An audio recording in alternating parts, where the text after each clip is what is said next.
poder se sentar. Agora eu vou falar nesse momento aqui para os irmãos a bancada examinatória e apresentando também tudo que foi decidido aqui em Assembleia entre os pastores. Presidente do Concílio, pastor Edivan. Secretário, pastor Cláudio Roberto. Examinador de conversão e chamada, pastor Silvio. Examinador de eclesiologia, pastor Delmo. Examinador de teologia sistemática, pastor Marcos Faustino. Entrega da Bíblia. A entrega da Bíblia para o seminarista e então pastor, se for aprovado, o pastor Silvio estará fazendo a entrega da Bíblia para o João Marinho. E para o Anderson Germano será o pastor Venilton. Oração consagratória, pastor Edivan. Mensagem será pastor Hélio Alves de Oliveira, da PIB de Governador Valadares. Amém. Então, nesse momento eu convido os candidatos, seminarista Anderson Germano e João Marinho. Ambos serão examinados e convido o examinador de conversão e chamada, que é o pastor Silvio. Também foi pastor dessa igreja, irmãos. O pastor Silvio foi pastor dessa igreja, pastor de Cancela Preta há alguns anos.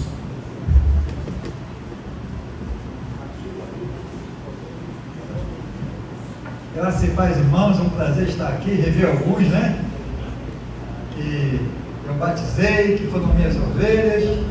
Faz muito tempo isso, mas graças a Deus ainda temos alguns aqui, inclusive um dos candidatos foi eu que batizei.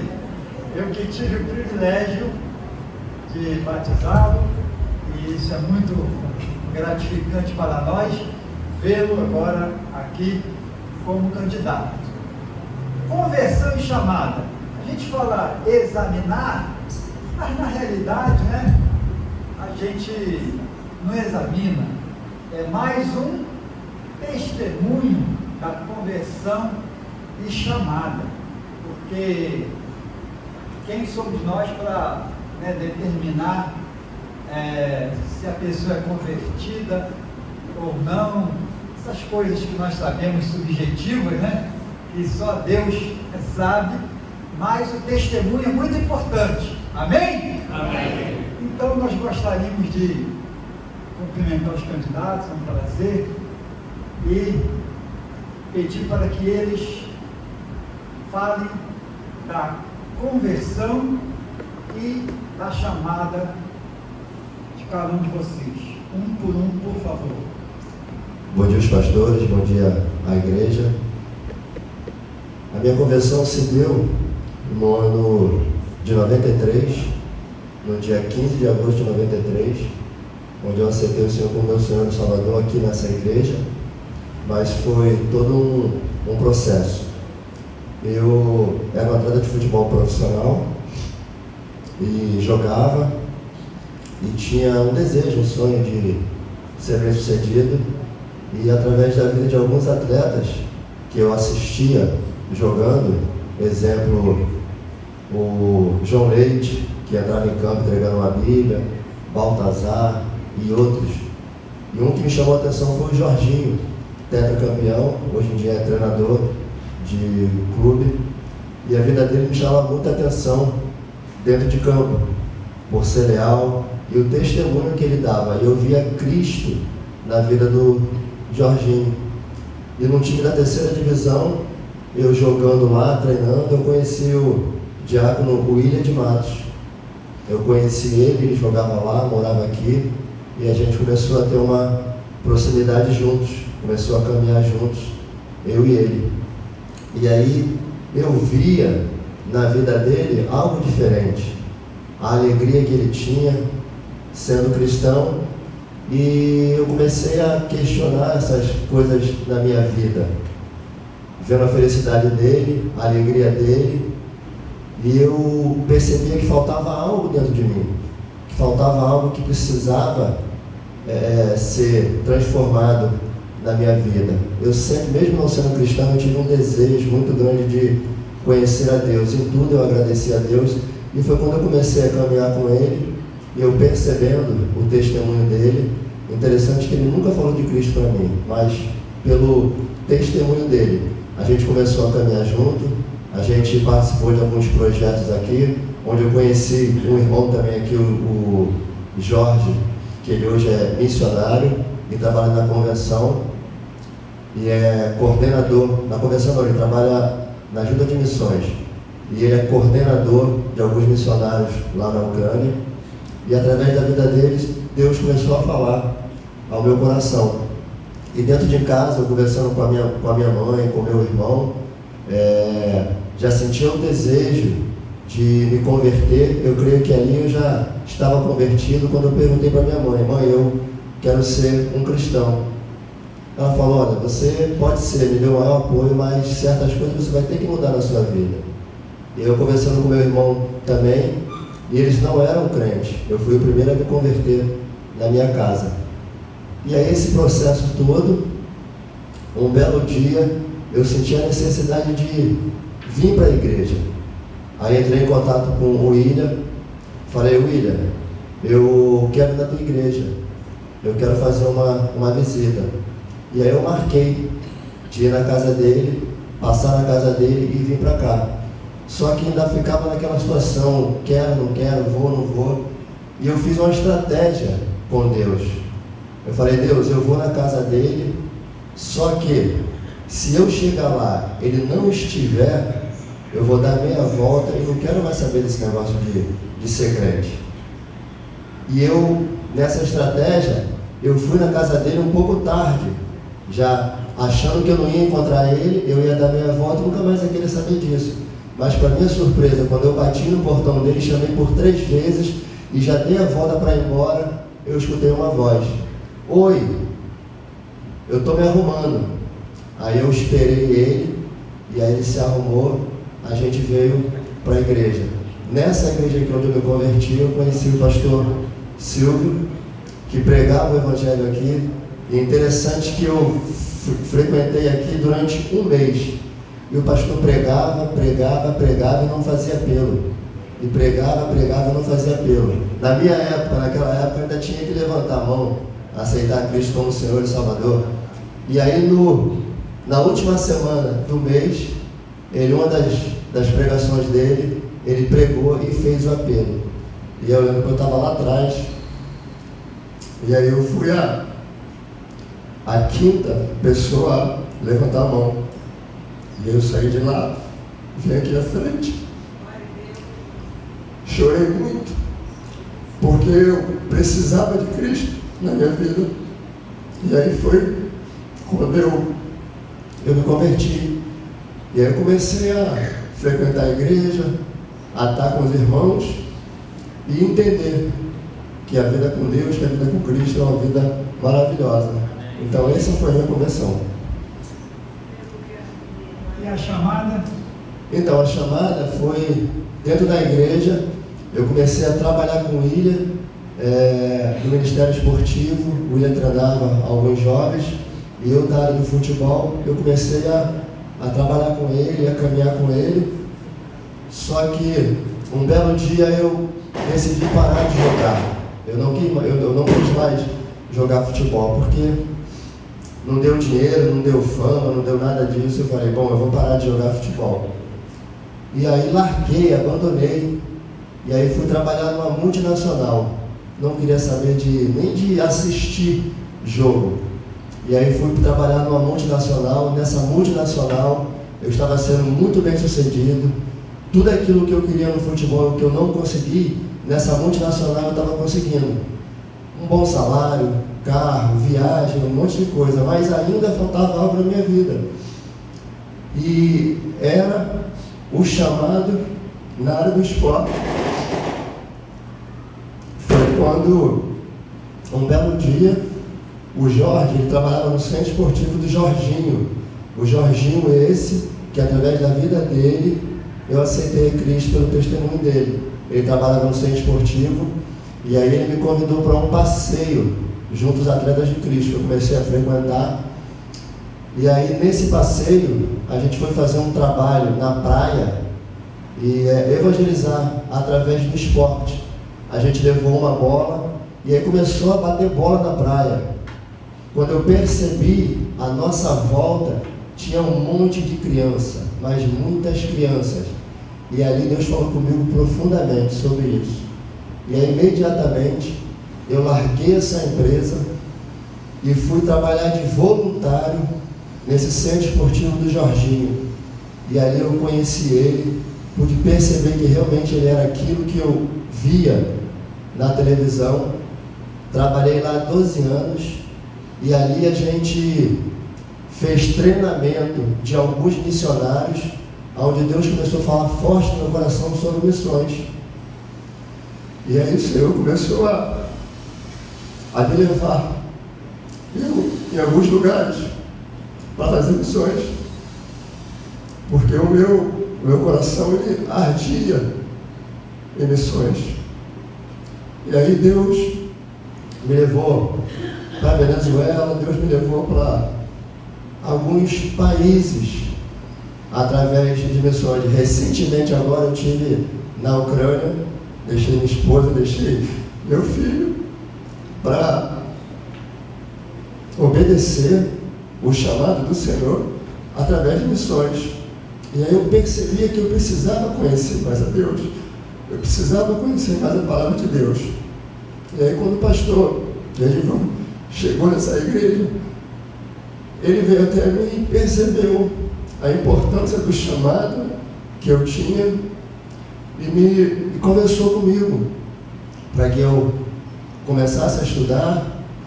E aí eu lembro que eu fiz o primeiro curso aqui de pregadores leigos. Eu fiz o primeiro curso, pastor Hélio estava aqui ainda, e a gente entregando o trabalho, ele disse que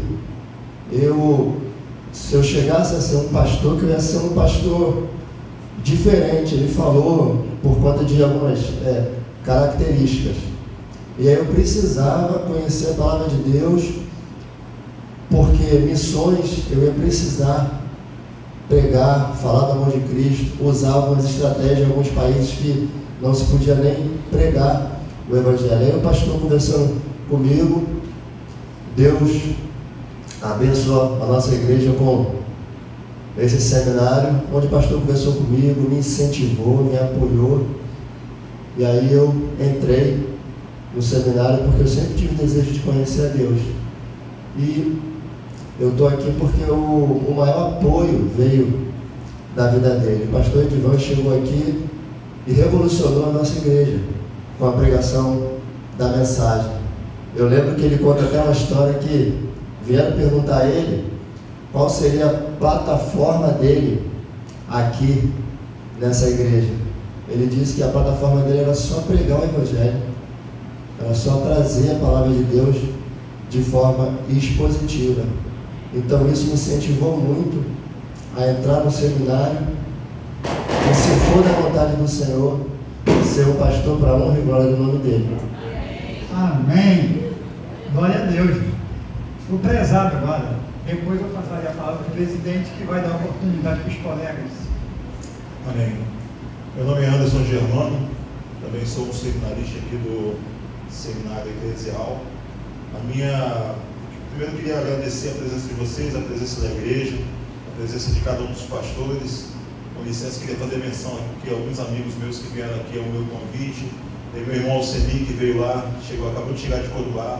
Tem o pastor Júlio, que acabou de chegar, é pastor da igreja lá em Caxias, não lembro o nome, Fonte de Água Viva, é isso? Tem o pastor Sérgio, que acabou de chegar também, pastor da Igreja Assembleia de Deus em Realengo, e tem o pastor Almeida, também pastor da Assembleia de Deus ali em Santa Cruz, né? Que Deus possa abençoar a vida de vocês. E o pastor Júlio, que eu conheci em Natal, é carioca, mas eu conheci em Natal, né? Nas suas férias, sempre ia lá e ficava estabelecido ali na praia. E a minha igreja era quase frente à praia, então nós tínhamos contato, foi lá que nós conhecemos isso.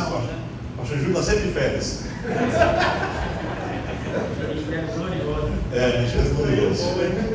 Mas a minha conversão, ela ela começa quando a minha mãe ela se converte ao Evangelho de Jesus Cristo.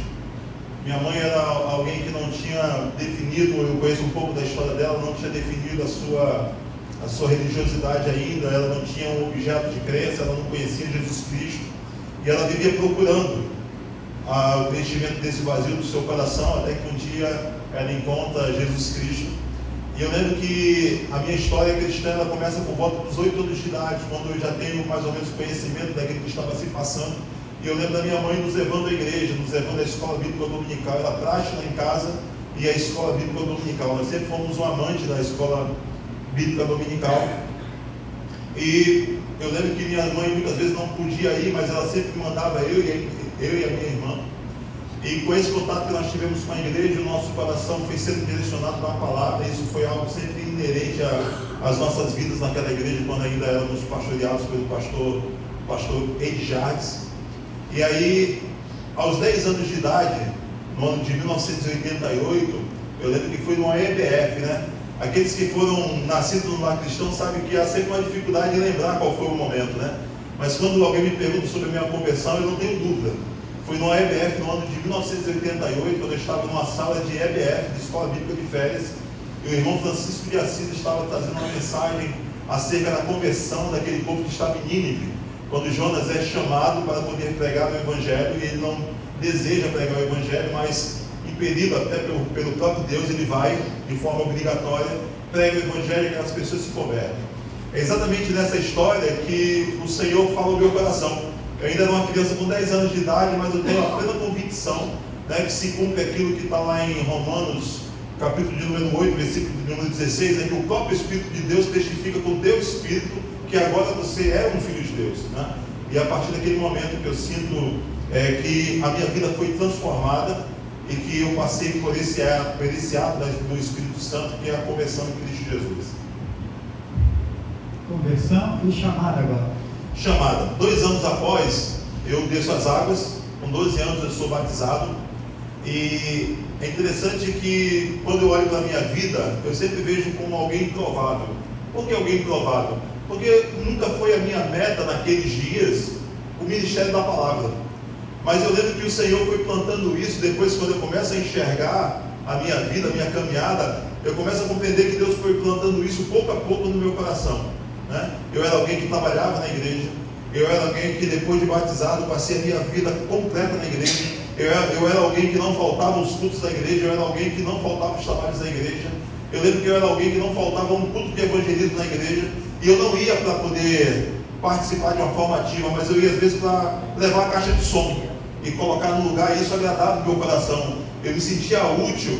Mas eu hoje, olhando para toda essa retrospectiva, eu começo a pensar que era exatamente assim que o Senhor estava evidenciando já o chamado na minha vida. E a partir dos 12 anos de idade, eu lembro que eu começo a ter um profundo amor pela palavra de Deus. Eu assistia às ministrações dos pastores na televisão. Eu acordava nos sábados de manhã para ouvir os pastores pregando. Às vezes nem eram pastores batistas, mas eu me sentia assim envolvido com a palavra de Deus. Eu gostava de quando minha mãe nos sábados ela colocava alguns discos de vinil, né, com histórias. Eu até falei o pastor que contava as histórias na época. E esse pastor contava aquelas histórias, lembra, irmão? Aquelas histórias, né? E aquelas histórias me impactavam assim. E hoje, olhando para lá, naquele momento, eu começo a compreender que de fato era o Senhor plantando o ministério da palavra na minha vida. E esses dias foram se passando até que eu cheguei aos 17 anos, mais ou menos, e como eu sou militar, eu fui transferido da minha cidade para o Mato Grosso do Sul. E foi lá que começa isso a ser desenvolvido de uma forma mais intensa e real, porque é lá onde as pessoas começam a olhar para mim e começam a me dizer que havia na minha vida o chamado para o ministério da palavra, não é? Ao ponto de me convidarem para pregar, mas eu sempre fui meio fujão, né? As coisas aconteciam, eu ia meio que me esquivando, e no final vou contar uma história. Eu ia me esquivando desse ministério, e aí no ano de 2001 eu chego aqui na igreja. Eu fui transferido do Mato Grosso do Sul e vim aqui para essa igreja no ano de 2001.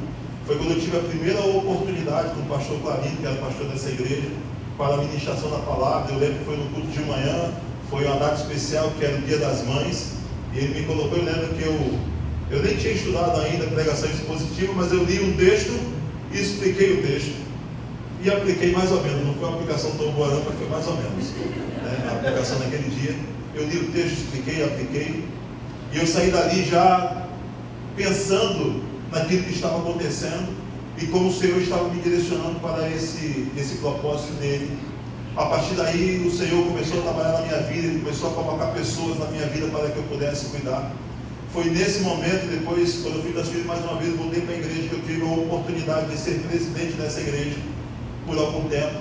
E foi exatamente nesse momento que o Senhor confirma a chamada do meu coração. Quando eu estou diante da igreja, diante daquelas dificuldades que nós sabemos que existe na igreja, quando um irmão, sem um pastor, fica na frente da igreja, e o Senhor vai nos dando a ferramenta, mesmo sem termos. Eu não possuía as ferramentas, mas era o Espírito Santo de Deus que ia me dando cada uma delas para fazer com que a igreja não se desgarrasse, para fazer com que as coisas não virassem de cabeça para o ar. Quando eu cheguei, mas eu sempre pensei muito no que o Senhor queria para a minha vida. E eu lembro que eu fui mais uma vez, essa mesmo é a história, fui mais uma vez para o Mato Grosso do Sul. E quando eu cheguei lá, eu fui do nada, assim, não tinha perspectiva de ir, mas quando eu cheguei lá, eu fiquei pensando assim, o que o Senhor quer de mim aqui?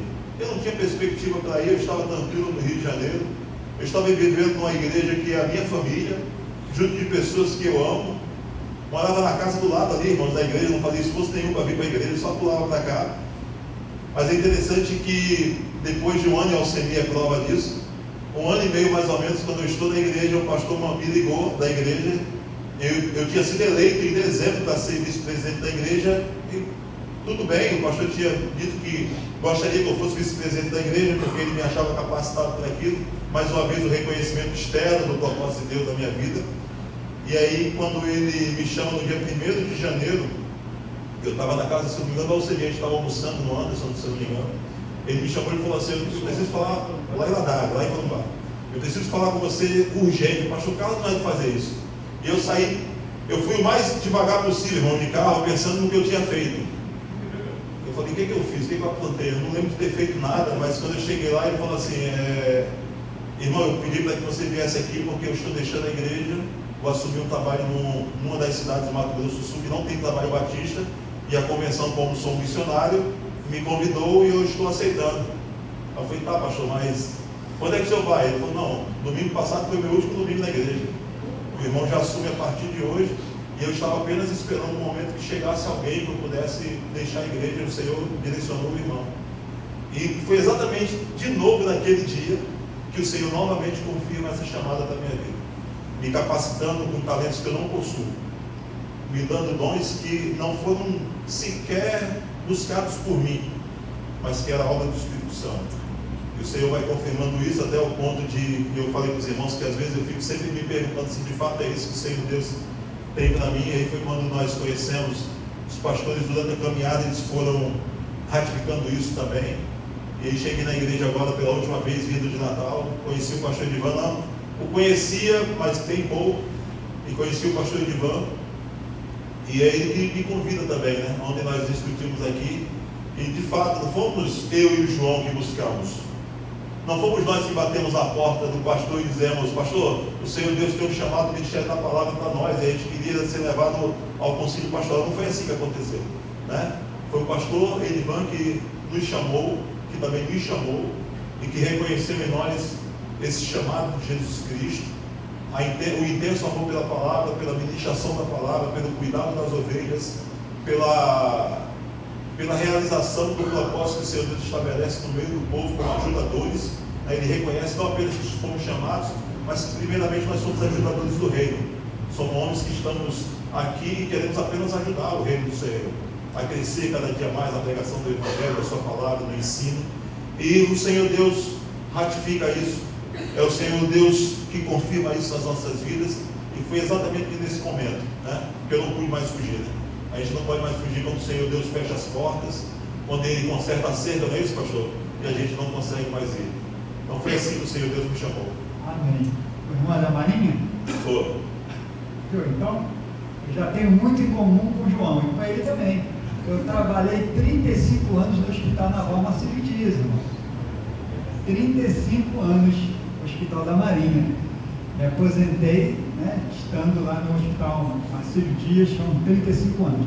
Estou muito satisfeito, Desejo as mais copiosas bênçãos do Senhor sobre a vida de vocês. Passo a palavra pelo nosso presidente. Amém. Antes de passar a palavra ao plenário, eu queria apresentar aqui a família dos candidatos. A esposa, a irmã Fabíola e o Joãozinho, por favor. Esposa e filho do seminarista João. Pronto. Agora a família do irmão Anderson, Daniela, Isaac, Vitória, Isabela. Cadê a Gabi? Gabi. A minha grande. Ainda tem a sogra de quebra lá atrás, irmã Sônia Martins. Amém. Deus abençoe. Agora eu vou passar ao plenário aqui a palavra. Os pastores que quiserem fazer alguma pergunta ao candidato. A minha pergunta é muito só. Vocês falaram no passado, mas no presente, como é que vocês se sustentam? O que vocês fazem? Atualmente, né, eu sou treinador de futebol, trabalho na categoria sub-15 do Campo Grande. Minha vida toda é no esporte. Eu também, como já foi falado aqui, eu tenho a minha vida profissional, sou militar da Marinha, né? Quando o senhor pergunta também, eu posso fazer uma alusão também na igreja, né? Que eu deixei de falar. Hoje na igreja eu realizo trabalhos na igreja, trabalho diretamente, juntamente com o pessoal do evangelismo, sou professor de escola bíblica dominical de algum tempo, da classe dos homens, né? E tenho uma vida ativa na igreja. E líder dos jovens, isso eu sempre esqueço. Pastor, Embora não seja jovem. falar também que eu sou reconhecido, né, pela minha igreja como missionário, e toda vez que eu preciso, a igreja me apoia e me envia junto com o pastor Edivan. Sou prata da casa, então conheço bem as esposas. Na verdade, a pergunta não é para vocês, mas para as esposas, Fabíola e a Daniela. Ouvimos sobre conversão, ouvimos sobre chamado. E o chamado do pastor, ele vai e a sua família está junto. Então a pergunta para Fabíola e Dani: vocês concordam com esse chamado? Vocês concordam com tudo que está acontecendo aqui? Ou foi imposição dos seus maridos? Sim, concordo. Obrigado, presidente.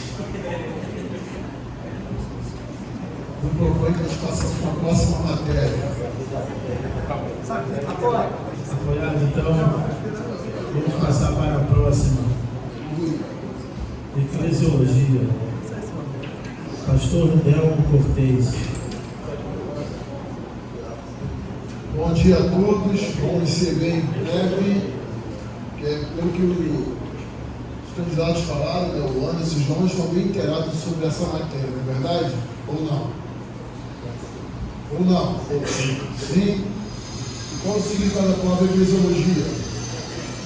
Não, vamos lá, irmão. Se um parar, eu vou pro outro. Vamos lá. Se um querer ficar nas costas do outro, eu vou tirar.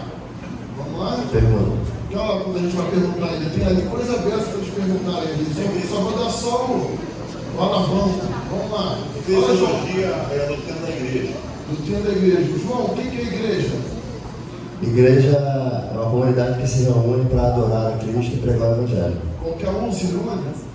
Não, só aqueles que, né? A igreja é para todos. Sim. Mas é uma comunidade de salvos que se reúnem para. Agora ficou bonito que essa. Ai, Maria, eu vou levando, perdeu o nome, estou olhando para cá. Olha só, como é que faz para ser parte, ser membro de uma igreja batista, está assembleando, mas o que tem? Hoje vai cair fogo nesse lugar, hein? Vamos lá. As formas de entrada na igreja batista, né? Nós podemos entrar por meio do batismo, né? Como nós falamos, a igreja é uma comunidade dos salvos, todos aqueles que se renderam a Cristo e que fazem sua pública profissão de fé por meio do batismo. Então essa também é uma das formas de entrada. Nós temos a carta de transferência, né? Que é de uma igreja para outra, desde que seja da mesma fé e ordem. Nós temos a reconciliação, né? Que são aqueles irmãos que por alguma situação eles tiveram que deixar a membresia da igreja e agora se reconciliam para novamente fazer parte da igreja. E nós temos a aclamação, que é o processo pelo qual os irmãos dão a entrada na igreja batista, que vem de outra igreja, de outra fé e ordem. Show de bola. João, aclamação, explica esse negócio aí, como é que é feito? Então, aclamação, se o candidato, se o membro, a pessoa vier de uma outra denominação, em assembleia, o pastor leva a igreja e a igreja, não é por carta, é por aclamação. A igreja aceita o candidato sendo de uma outra denominação. Vou dar uma mudada. Se esse candidato for do presbiteriano, ele pode ser aceito automaticamente por aclamação? Por aclamação? É. Se for presbiteriano. Só que eu abro ele aí, eu estou Pode. A gente teria uma dificuldade aí na questão do batismo. Aí, isso que eu quero eles são batizados pela aspersão. Correto. Então ele tinha que ser Batizado por imersão. Beleza. Fala para mim os tipos de batismo. Então, livre. Batismo, calma. Vamos chegar lá. O tipo de batismo? Imersão. Nós batistas por imersão. Fala de outros tipos de batismo. Acabei de falar de um. Ele falou. Vai lá. Tá, então. Vamos começar Por beleza. imersão e aspersão. Mais um. Não tô lembrando. Lembra? São 3. Imersão, Você entra aspersão. na bacia, pega uma caneca, joga água e acontece um mistério. A fusão, vamos lá. Vou passar das de vocês pagarem do almoço, vai passar mais tempo. Beleza? Fala pra mim aí, Anderson, os tipos de ceia, já que o nosso amigo já deu uma deixa aí. Os tipos de ceia, né? A ceia é o memorial, o sacrifício. Mas me fala os tipos. Jesus Cristo, os tipos. Isso. É a ceia livre, luta livre, restrita e luta restrita. Fala pra mim duas e você fala duas explicando pra mim. Devagarzinho, a livre, luta livre. Então, a livre são aqui os batistas. Geralmente são. Acho que o batista faz. Não leva a palhinha do que você professa na sua igreja. Ok. A livre é a ceia onde aquele que professa a mesma fé, ele tem direito à ceia, está em comunhão com a membresia. Então, qualquer um que esteja sendo membro de uma igreja evangélica, ele pode Sim, participar. pode participar. Tá. A outra. A outra é a livre. Ali você explicou, agora eu vou falar da outra. Outra livre. Ok. Quando a gente vai pular dessa vez. A outra livre são para todos. Abriu a porta, entrou. Ele vai. Show de bola. Anderson, as outras duas. A outra é restrita somente os crentes batistas da igreja local. Participam. E a restrita é todos os crentes batistas. Show de bola. Quer dizer, nós podemos participar. Mesmo sendo da Bíblia daqui, Bíblia de lá, central. Show de bola. Fala para mim, vamos falar um pouquinho aí sobre de que forma nós resolvemos as nossas questões na Igreja Batista. De forma democrática. Democrática. Aí, então, já que você falou isso, quais são os governos que nós tínhamos? Os tipos de governo da igreja. Um é democrático. Vocês estão me ajudando, eu vou. Acho que aí a gente vai dando. Um é democrático. Passou para ele. Episcopal, monárquico e oligárquico. Joana de governador, esse é missionário mesmo, passa por rapidinho. Vamos lá. Fala para mim, tem mais governo aí. Democrático, oligárquico, monárquico e episcopal. Então são até mais que uma vez que o outro, a mesma coisa que o outro, beleza. E qual é o nosso? João? Democrático. Democrático. Por É isso tudo que levado à vai igreja. resolver. É isso aí. Tudo é levado à igreja. Fala para mim É assembleia. os tipos de assembleia. São só duas, vou te dar Ordinário e vocês. não ordinário. Ordinário. O que trata no ordinário? Os assuntos, posso utilizar a expressão corriqueiros, né? Padrões, cotidianos. Relatórios e tal. E o outro? Fala, João, para mim. Vai, meu Deus, não vai perguntar. Vai. Repete para mim. Nós temos dois tipos, certo? Sim. O ordinário aí, Extraordinário. fala sobre ela. A extraordinária você tem 7 dias, né, para poder. 7 a 15 dias. 7 a 15 dias para poder fazer ela e depois trazer da igreja. Tá, mas o qual é São o assuntos assunto? específicos. Assuntos específicos, exatamente. Vocês estão jogando juntinho, né? Essa bola tá rolando legal, né? Eles deixam o cara de tipo boa, toma, mete boa. Mas assuntos são convenientes de nós e tratar do assunto pastoral. Se você não pedir aumento ainda, é nessa sessão que pede aumento do pastor da igreja. Avisa a minha, ela também precisa de aumento. Show de bola. Irmãos, vamos falar sobre como nós podemos doutrinar alguém. De que Quais são as formas? Fala para mim. A forma de doutrinar alguém é através da palavra de Deus. Isso, nós temos um nomezinho bonitinho, são 3. Vamos lá. Por exemplo. As disciplinas, né? Formativa. Se alguém lá falar, vou mandar subir. Formativa. Eu escutei alguém falou que informativa de lá. Formativa. Pensa que está ajudando. Formativa, corretiva. Quando estava aqui, não quis falar. Agora quer falar mais lá. Vai. Então, são as 3. Formativa, corretiva e cirúrgica. É isso mesmo? Você está certo? Correto. Ou tem uma que falou que é a mesma coisa aí? Não. Tá, então me fala um pouco sobre as 3, por favor. A forma Já que você chancelou. A forma normativa é aquela forma que o pastor é a disciplina que é exercida na igreja, né, através da pregação da palavra, através dos aconselhamentos, através até da chamada no gabinete, né, para levar o crente ao aprendizado, através das normas, né, e a norma estabelecida pela palavra de Deus. A corretiva é aquela situação em que um membro da igreja necessita de algum tipo de correção, né? Às vezes ele pode ser afastado de um trabalho que ele está exercendo, até que a situação dele possa ser tratada. E a cirúrgica é quando já não há mais nada que possa ser feito, né? Não há arrependimento por parte do membro daquela situação que foi apresentada, ou outras situações, né? Por exemplo, quando as formas cirúrgicas é abandono, né? O crente está 6 meses sem vir à igreja, ele passa pela cirúrgica, né? Quantos meses? 6 meses. Lá na minha 3. O quê? Quem não vai 3, não espera 6. Então é exercida a forma de disciplina, né, cirúrgica, que é o desligamento do rol de membros. A palavra bem colocada de ligamento, que a gente não usa mais aqui. Exclusão. Exclusão para não ter que envolver. Mas falamos de uma forma como fazer parte. Para sair da igreja, deixar de ser membro. Para sair por morte, né? Isso. Vai ser transferido, né? Para a igreja. Desligamento. Não, desliga, mas ele é transferido, né?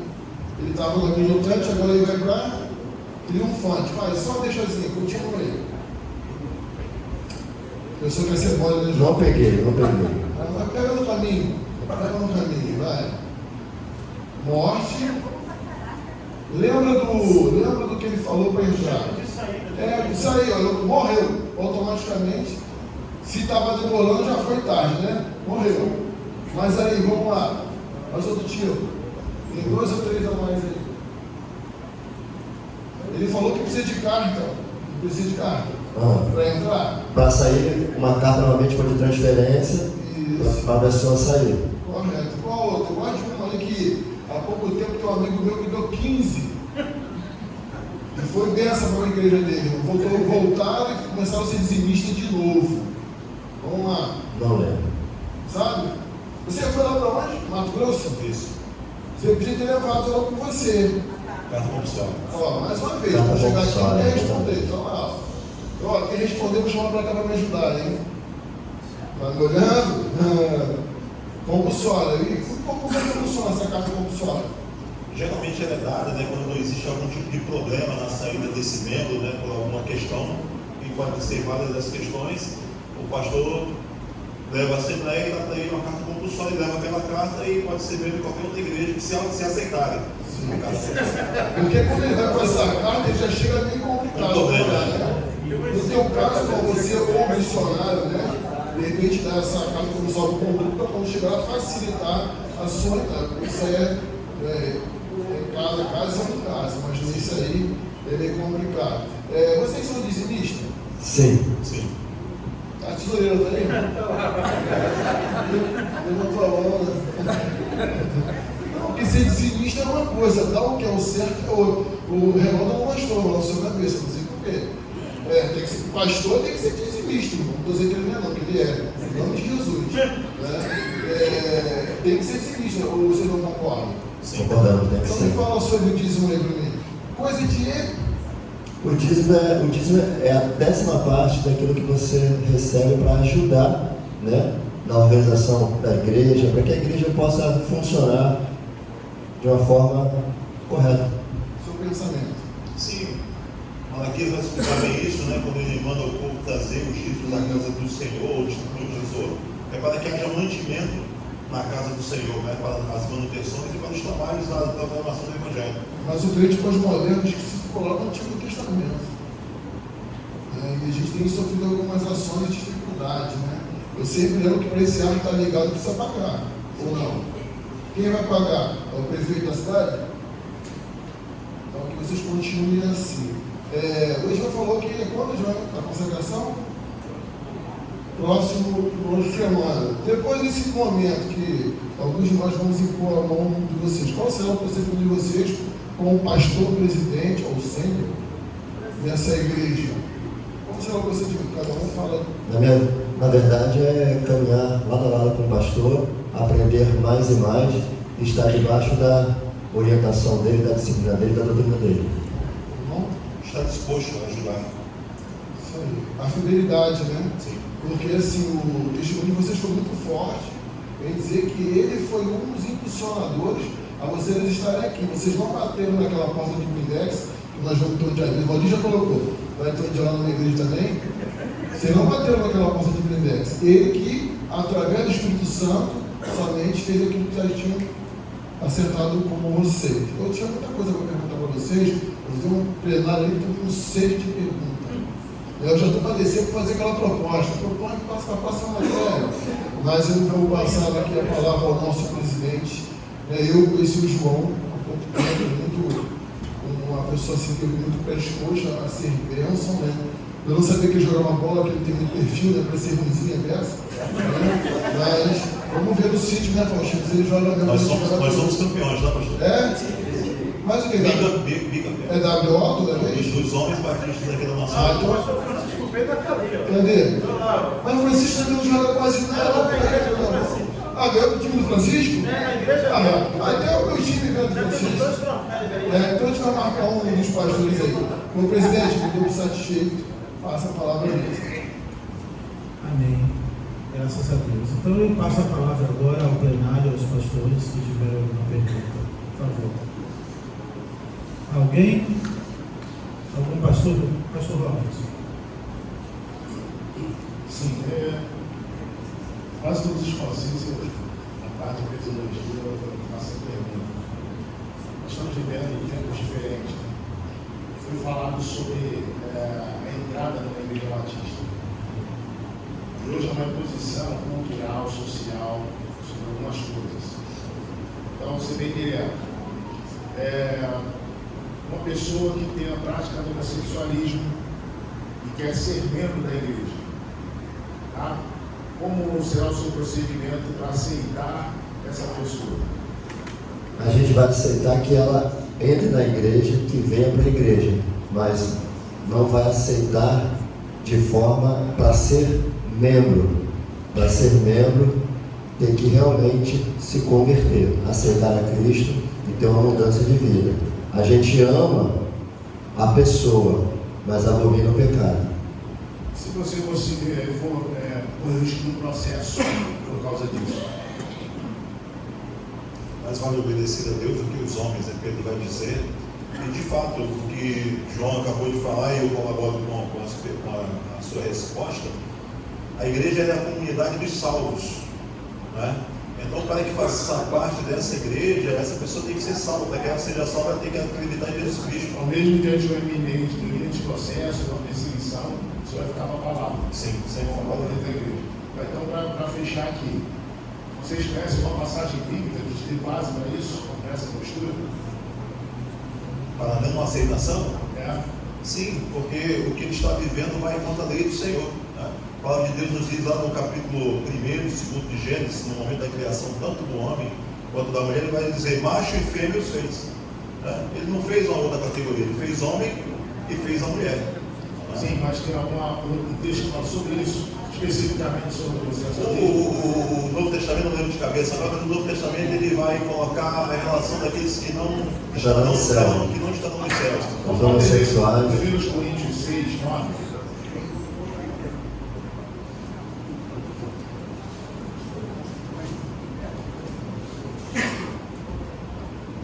Posso ler? Não sabeis que os injustos não herdarão o reino de Deus. Não vos enganeis, nem morais, nem idólatras, nem adúlteros, nem os que se submetem às práticas homossexuais, nem os que as procuram. Amém. Mas algum pastor quer fazer alguma pergunta? Não? Então vamos passar para a próxima. Examinador de teologia, teologia geral, pastor Marcos Faustino.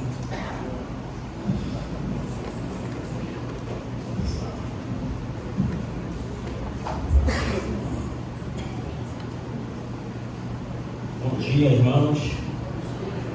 Bom dia, João. Bom dia, Anderson. Bebe água.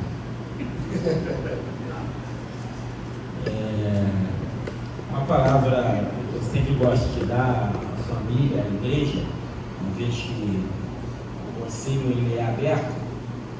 Nós batistas temos como dentro da nossa ordem, na questão de consagrar o ministério pastoral, passar pelo concílio. O concílio ele é justamente para esse momento em que os candidatos estão aqui, e eu assumo essa tribuna sempre com temor e temor, porque há uma recomendação de nós não colocarmos as nossas mãos sobre a cabeça de alguém de forma precipitada. E uma das formas que nós temos é passar pelo concílio. Então, quando o pastor Edivan, ele por algumas vezes mandou um convite para mim, eu até tive que quebrar a agenda para estar aqui, porque ele ficou, você tem que ir, esse é meu amigo. Eu sempre penso que a gente vai estar diante de homens, como eu ouvi aqui muito bem pelos irmãos, na conversão e chamado, de que vocês foram realmente chamados pelo Senhor e se converteram. As famílias dos irmãos estão aqui com expectativas, e eu sempre peço que nos perdoe, no sentido de que vamos apertar um pouquinho aí os queridinhos dos irmãos. Eu vi ali o Anderson, o João com a esposa, ainda muito emocionado, e eu falei, esse é um momento de chorar mesmo, é um momento muito alegre para a igreja, mas tem que passar pelo concílio. A pergunta está como o pastor Robertson fez aqui, nós fazemos no concílio, porque depois a gente não quer ter aquela notícia de que os irmãos mudaram tudo, mas no concílio dos irmãos foram perguntados. Tendo em vista essas considerações, já antecipadamente peço a compreensão dos familiares e dos irmãos da igreja, vamos para o que interessa. Diante da fábrica de pastores da atualidade, nós temos hoje que a gente pode chamar de produção em grande escala de ministérios, como também fábrica de sermões. Os irmãos estão passando por um concílio batista. Então, João, o que você me responde sobre a teologia baseada no chat GPT? Confesso que eu não sei. Anderson. Nunca ouvi falar, pastor.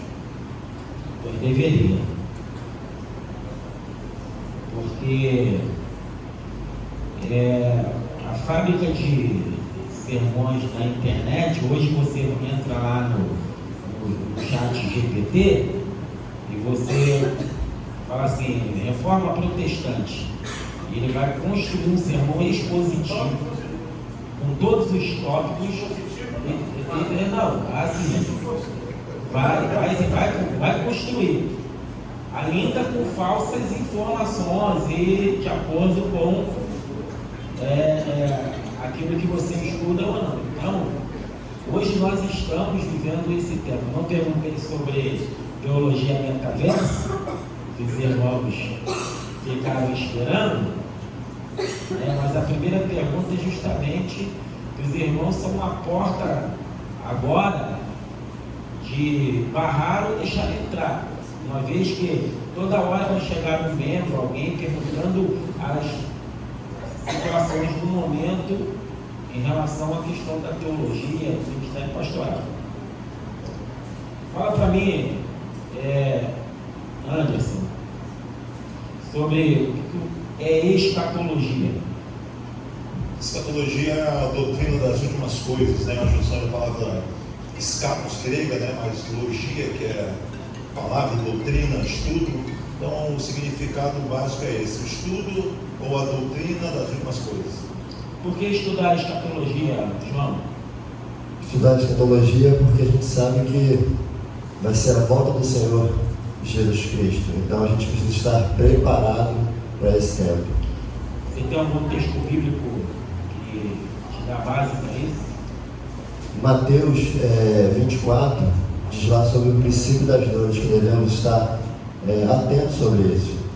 Qual é o fato mais importante, Anderson, da escatologia? É a parousia, né? É a vinda de Cristo.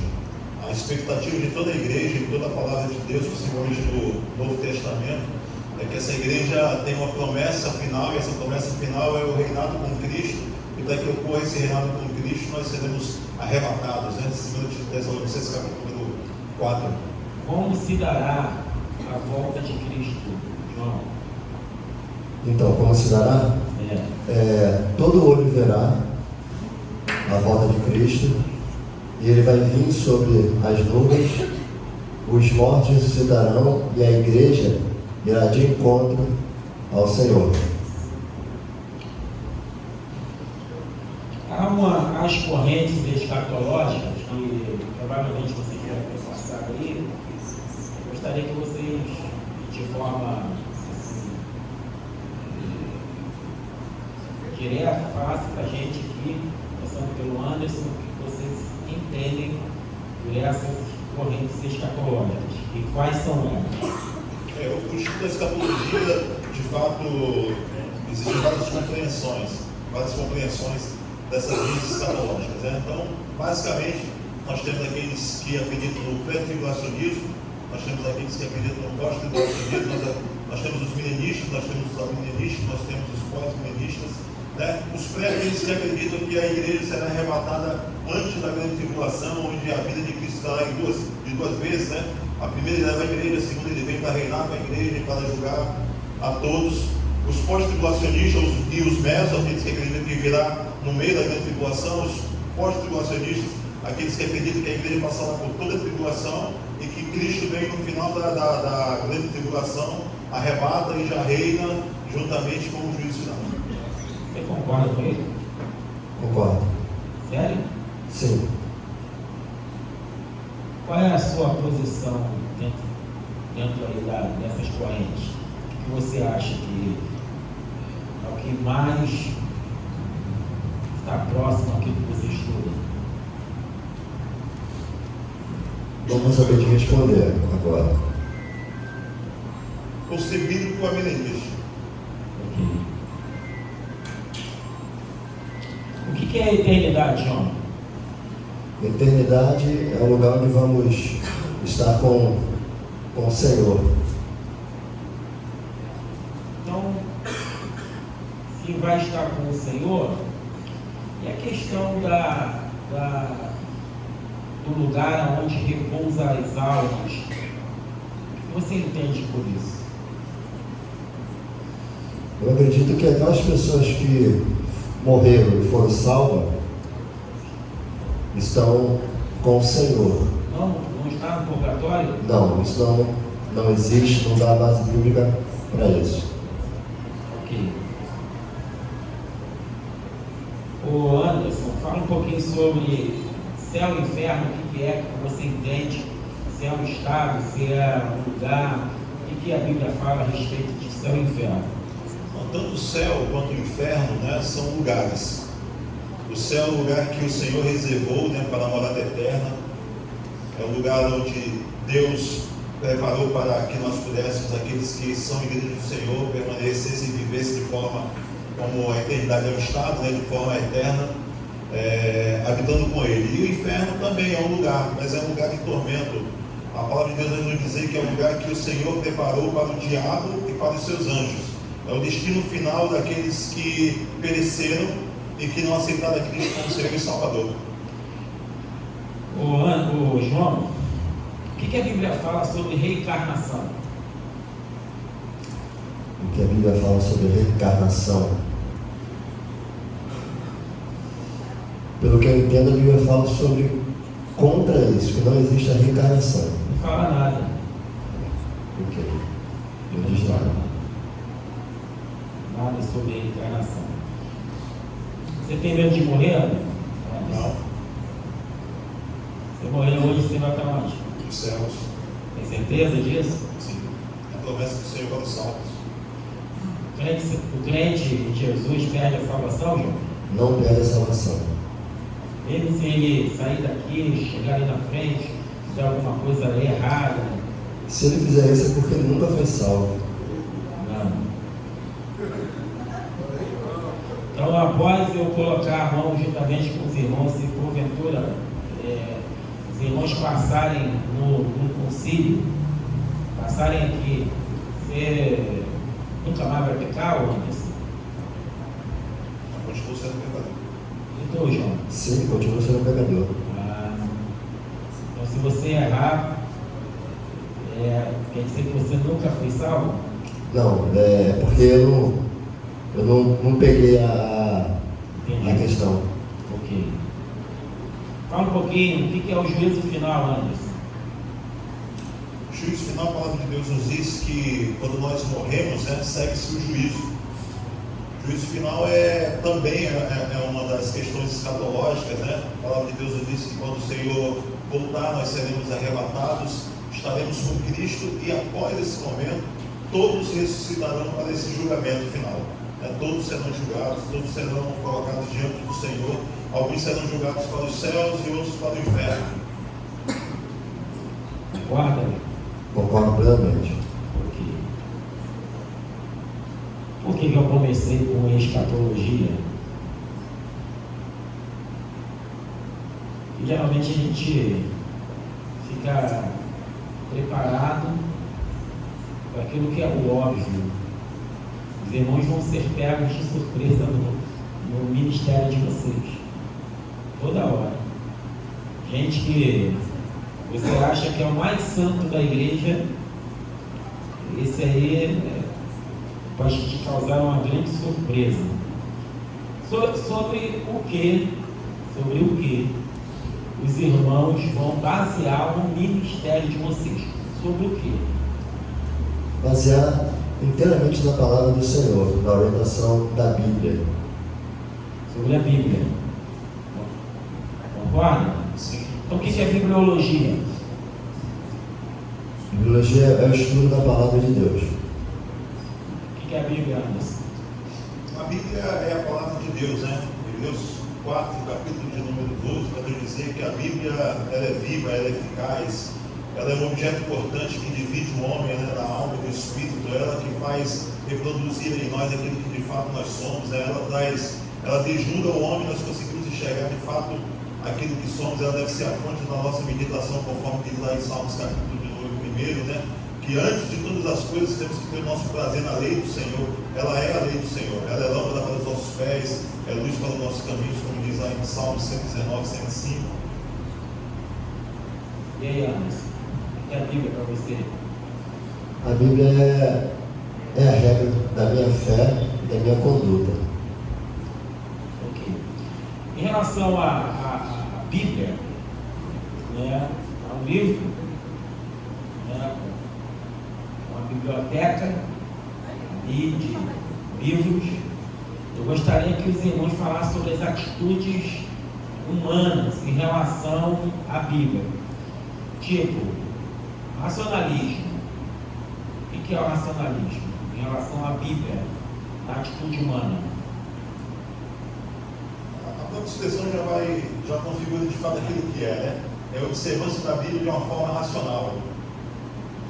Quais as outras atitudes em relação a isso que os irmãos conhecem? Eu dei a dica, comecei com racionalismo, os irmãos agora completam. Dentro de bibliologia. A Bíblia é mística, misticismo, fala um pouquinho. Ou a neo-ortodoxia. Ou fala só da ortodoxia em relação a esse comportamento humano. Ortodoxia, o que é a ortodoxia em relação à Bíblia?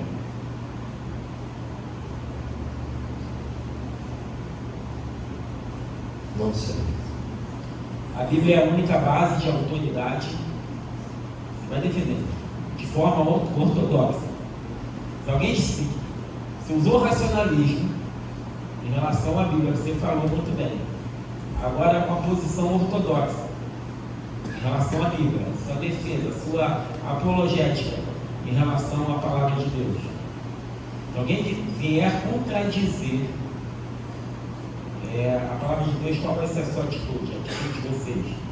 Alguém fala assim, o livro dos Mormons é tal como a Bíblia. Vocês estão passando por um concílio batista, vocês precisam de forma apologética defender a palavra. Não é que você defender a palavra de forma assim, pastoral. Ela por si só, ela aberta, ela não precisa de defesa. Mas os irmãos estão passando por um concílio. Daqui a pouco vai ter a mão sobre a cabeça de vocês. Vão perguntar a respeito da palavra. De uma forma, e aí, geral, o senhor acabou de falar, né? A defesa da fé, a apologética. Se eu passar por uma situação de onde a Bíblia é contestada, eu não tenho uma outra fonte para poder trazer ensinamento a não ser a Bíblia, né? Eu estava aqui numa reunião há algum tempo atrás, a gente estava discutindo exatamente sobre isso. É colocar nos nossos olhos e a explicação de que a Bíblia é a palavra de Deus, é o conjunto de livros inspirados, que é a revelação tanto geral quanto especial de Deus para a vida do homem. É a Bíblia que pode nos trazer a salvação. A Bíblia é. A Bíblia é. Ponto. A Bíblia é. Ela é a palavra. Contra ela não tem argumento. O pastor precisa estar convicto em relação. O salmista do capítulo 119, que é um texto que nós estamos vamos durante todo o ano, ele vai nos dizer que ela é os nossos mandamentos, a Bíblia é os nossos estatutos, a Bíblia é a balizadora, né, para tudo aquilo que nós cremos. O que é o cano bíblico? O cano é régua de medir, vara de medir. É onde estaria toda a inspiração, a Bíblia inspirada por homens. Então, você usou um pouco da revelação, falou sobre revelação. O que é revelação? Qual o modo de Deus se revelar? Fala um pouquinho para a gente. A palavra revelar, né, significa se fazer conhecido, né? Se nós ainda não chegamos a essa parte, mas Deus ele não pode ser definido, porque não há como a criatura conhecer, a não ser que ele se desvende para nós, né? Se faça conhecido. E aí é onde entra a revelação. Ele se faz conhecido através da revelação geral e através da revelação especial. A revelação geral é a ação de Deus, né? E nós vemos lá no capítulo número 19 de Salmos, quando ele vai falar sobre a natureza, que todas as coisas que nós vemos, todas as coisas que nós podemos visualizar, ela nos traz essa revelação. E a revelação especial é quando eu consigo ter o pleno conhecimento de todo o plano salvífico da minha vida e a capacidade de sermos salvos. Ok, obrigado. Se a gente falar sobre revelação, agora fala um pouco sobre inspiração. O que é inspiração, John? Então,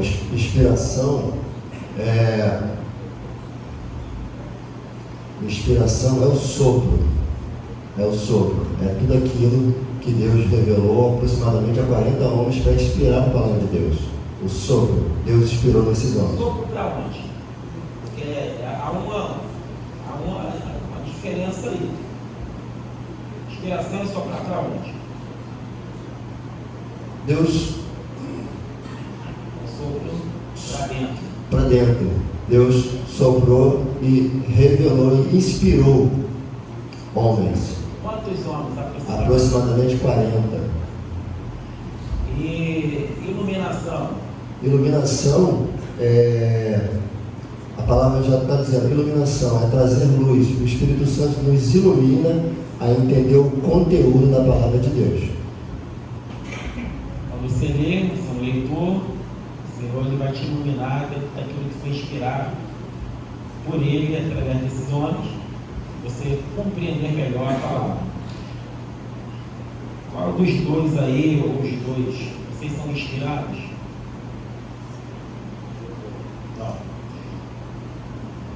Não. Iluminados, vocês são iluminados? Sim. Mas quando? Sempre? O Espírito Santo ele nos ilumina, nos capacita, sempre que a gente busca a ajuda do Espírito Santo. Sempre através da palavra. Exatamente. 2 Coríntios, capítulo número 4, versículo número 3, diz assim: se o nosso evangelho está encoberto, é para os que estão perecendo que ele está encoberto, entre os quais o Deus deste século se igualmente dos incrédulos, para que não vejam a luz do evangelho da glória de Cristo. Os homens estão cegos, porque eles não conseguem enxergar essa luz, a não ser que haja uma ação de Deus sobre a vida deles, o qual é a imagem de Deus, pois não pregamos a nós mesmos, mas a Jesus Cristo, o Senhor, e a nós mesmos como vossos servos por causa de Jesus. E no versículo número 6 ele vai dizer: porque Deus que disse, nas trevas brilhará a luz, trazer iluminação, porque foi Ele mesmo que brilhou em nosso coração, para a iluminação do conhecimento da glória na face de Cristo. Ok, obrigado. Qual é a importância dos concílios? A importância dos conselhos é examinar o candidato e ver se realmente ele está aprovado. Barrar a heresia. Barrar a heresia. Estabelecer doutrinas, barrar heresias. Não deixar que... Sabe, se os irmãos chegarem aqui e proferirem heresia, eu sou o primeiro a pedir a mesa fugir da prova, passando pelo conselho. Ok? Você já falou que a gente escreveu a Bíblia. Há um período, o que é o período interbíblico? É um período de silêncio de Deus, Ele vai ali no final de Malaquias, que é o último profeta do Antigo Testamento, pelo menos daquilo que é a cronologia bíblica, e o início da fala de João Batista, É um período de silêncio de Deus na ação da vida do homem pelos profetas. Ok. Esse período interbíblico surgiram muitos livros. Como eles são chamados? Apócrifos. O que significa apócrifo?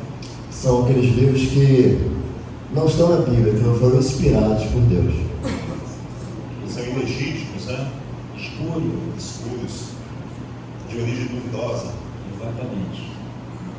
O que é o Evangelho, João? O Evangelho é trazer as boas novas do reino de Deus. Segundo Paulo aos Romanos, o que é o Evangelho?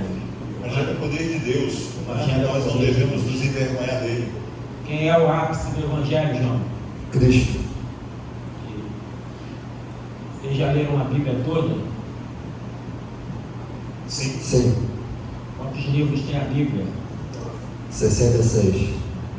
No Antigo Testamento 27 e 39 no Novo. 39 e 27. Desculpa, no Antigo 27 e 39 no Novo. Não deixa passar nada não. Tá. Isso aí. Perguntas que são aparentemente bobas, mas a criança vai vir te perguntar. Pastor, quantos livros tem a Bíblia? Se eu falar em 87 vai estar ruim, Fala sobre inerrância bíblica. O que é inerrância bíblica? A inerrância é a doutrina da bibliologia, que nos ensina que a Bíblia não contém erros. Ok. Passada essa matéria e escatologia, ainda falta alguns. O que é teontologia? Fale diferente, Estudo de Deus. Então, fala um pouquinho sobre o estudo de Deus. O que vocês entendem? É o estudo da pessoa de Deus, e da criação de Deus. Então, quando nós estudamos teologia, nós falamos um pouco sobre a revelação, é o ato de conhecer a Deus através da sua revelação. Isso é teologia. Ela vai ser onde o ministro da palavra vai se debruçar, né, para o conhecimento daquilo que Deus é, da forma como Ele se revela, da sua criação e de todos os seus planos. Essa tentativa da gente estudar Deus, né, essa busca do teólogo tem em buscar o Senhor através da sua palavra, da maneira que Ele se deixa revelar. Você baseia o seu ministério e o que você vai desenvolvendo ao longo da sua carreira ministerial. Então, tendo como base que vocês estudaram num seminário, que eu julgo ser sério, devido ao pastor Edivan, aos irmãos elogiaram muito aqui, diante disso, eu quero perguntar aos irmãos se vocês aprenderam aqui no seminário eclesial como se divide a teologia. Depois a gente vai para as ramificações. Sim. De forma sistemática? Não. Como se divide a teologia? Teologia se divide em teologia bíblica, teologia sistemática, teologia prática, teologia exegética, algumas outras divisões da teologia contemporânea. Quais são as ramificações da teologia sistemática? São basicamente 7. Sim. Na ordem: teologia, cristologia, pneumatologia. Ok, é isso mesmo. Você vai continuar, já sabe. Quem é Deus para você, João? Deus para mim é o Criador, é o sustentador do Esquece governo. Langston, esquece Perkoff, esquece Gruden. Quem é Deus para você? Deus para mim é o Criador de todas as coisas. É aquele que sustenta, é aquele que governa, é aquele que entregou o seu Filho para que todo aquele que nele crê não pereça, mas tenha vida eterna. Anderson, quem é Deus para você? Quando eu penso em Deus, a primeira expressão que vem na minha mente, Ele é meu Pai. Ele é o Pai que me criou, Ele é o Pai que tem derramado suas bênçãos sobre minha vida. Ele é o Pai que me amou tanto que entregou seu próprio Filho, né, para que eu pudesse ter vida e reinar sobre Ele por toda a eternidade. E já no vídeo alguém falou, Deus não existe. Como provar a existência de Deus? Salmo 19 vem dizendo sobre a existência de Deus. Vou abrir aqui.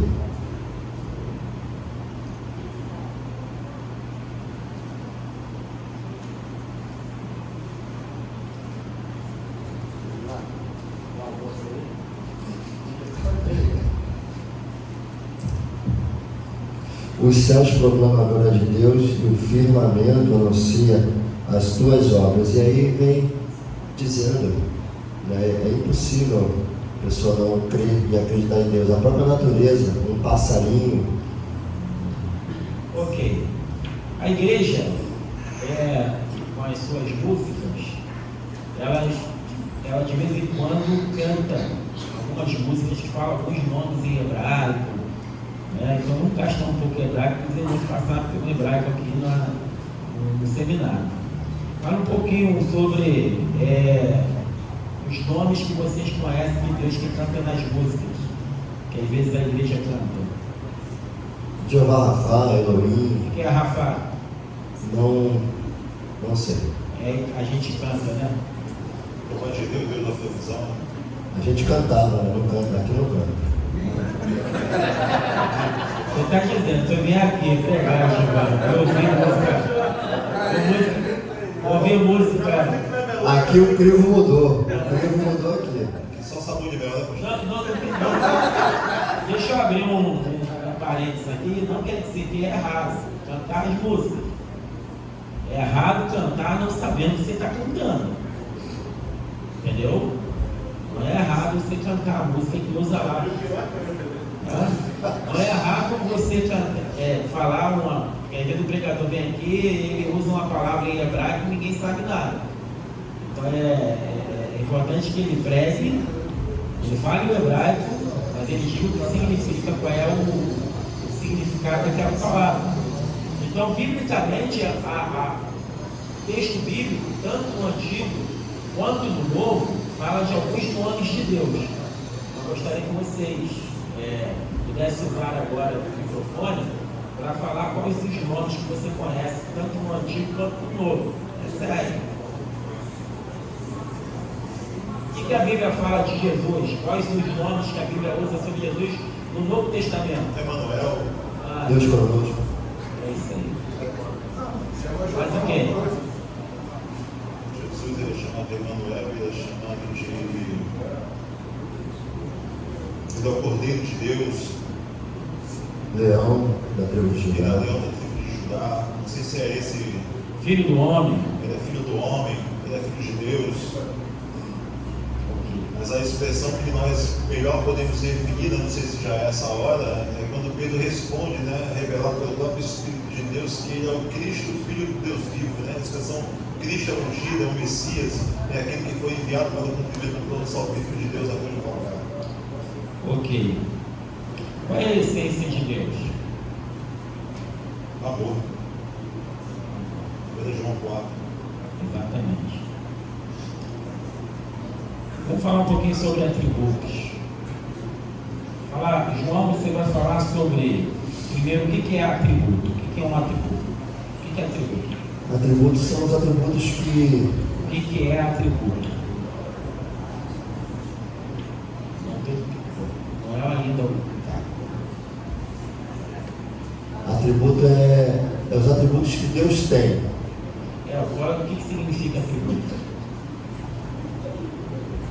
Deus tem. Isso o que é atributo? São as características do ser. Características, qualidades. Sentimentos.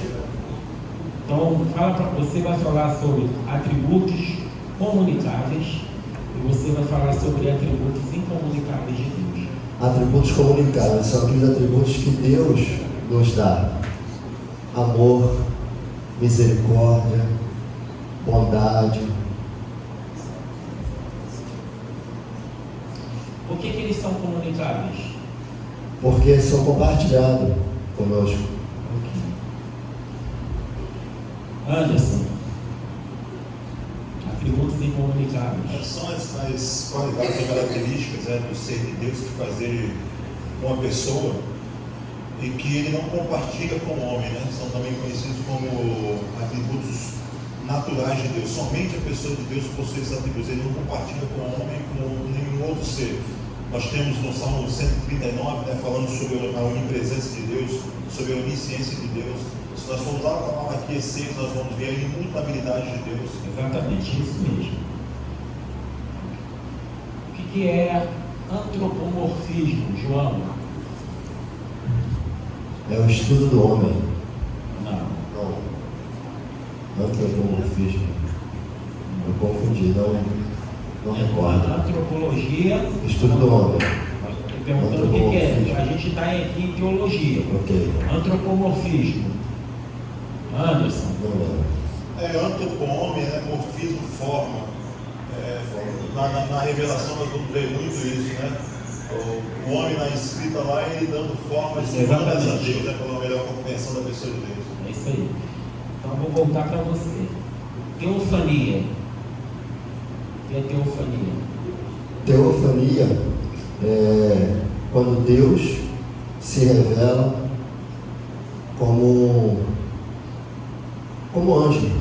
É uma aparição, uma visão, é isso mesmo. Tá dentro daquilo. Quando Jesus, né, subiu, ele teve essa... Deus, ele fala que não sei se aqui canta, pastor Edson, né, sobre a sarça ardente, né, me atraiu. Ali tem uma teofania. É? Ele fala através da sarça. Vamos lá, vou continuar. Aquilo que vocês devem gostar e devem ter esgotado de estudar, fala um pouquinho sobre a Trindade. Você vai falar sobre Trindade, você vai falar sobre Triunidade. Ok. A Trindade é Deus Pai, Deus Filho e Deus Espírito Santo. Aham. E aí? E a Basicamente, Trindade? Que doutrina é essa? Trindade. Dá mais uma clareada para mim, pastor, por favor. A Trindade é a doutrina que ensina que Deus, Ele é eternamente, né? Ele está ali dentro de uma subordinação econômica nas três pessoas. Quem sabe o que é isso? Como é que você, alguém perguntar para você, o que é a Trindade? Existem três deuses? Não, um só. Então, Deus Pai, como é Deus que Filho, Deus ele Espírito se Santo. apresenta de três formas, mas ele é a mesma essência? A mesma essência. Deus,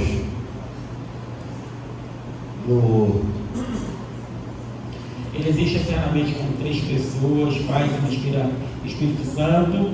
Cada pessoa de forma, na sua manifestação, se apresenta de uma maneira, mas é apenas um Deus. Existe aí dentro dessa palavra subordinação econômica. Não existe uma hierarquia, mas na sua maneira de se apresentar, está ali como Pai, Filho Espírito Santo. Espírito Santo. Que unidade,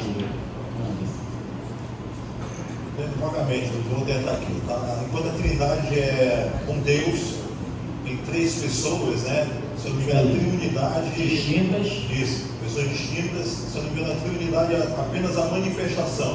Né? Elas não são pessoas, mas apenas manifestação de. Como se fossem deuses. É uma doutrina assim, de Deus se manifestando. Isso. Onde na Bíblia fala sobre a Trindade? Esse vocábulo está na Bíblia? Não. Esse vocábulo ele começa ali por volta do século III, né? A ser inserido, e aí ela passa a ser uma doutrina, igual a expressão Trindade não haja na Bíblia. Durante toda a Bíblia nós vemos a ação da Trindade, né? Essa manifestação das três pessoas como um só Deus. Você falou bem, século III, você lembra quem foi o primeiro a usar esse termo?